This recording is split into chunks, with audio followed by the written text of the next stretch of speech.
The slave trade began in America, with warring African tribes capturing other tribal people and selling them to slave traders in the African harbors. None of these slave traders were American ships.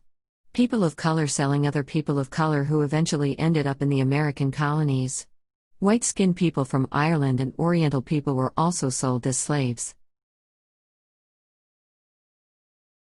Today, Southern history and the symbols of the Southern states are being destroyed and banned by ignorance. They accuse it is not history and heritage, but signs of hate. The South is blamed as the origin of the slave trade and negative treatment of other human beings of color. The Confederate flag is being accused of being a symbol of hate, and it is being banned from public display.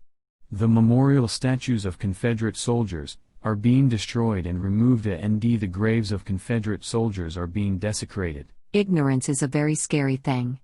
Here are some true facts that anyone with an 8th grade education could simple research. The first African slaves arrived in the American colonies in 1619. Therefore, in 246 years of slavery in America, the Confederate flag only flew for 4 of those years. The rest were under the U.S. and the British flag. Think about that when you want to start banning flags. In 1776 there were twice as many slaves in New York as in Georgia. The Civil War was never about slavery. President Lincoln said this on several occasions himself. Lincoln said the war was the result of taxes. Yes. Money. The tax he was talking about was on cotton. Lincoln wanted to raise tax on export cotton by 40%. The cotton-producing states felt the government was going way too far on taxation, so they decided to leave the Union. Lincoln wasn't going to allow the secession of the South.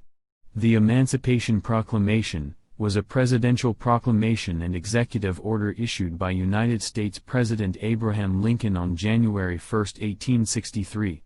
It changed the federal legal status of more than 3.5 million enslaved African Americans in the designated areas of the South from slave to free.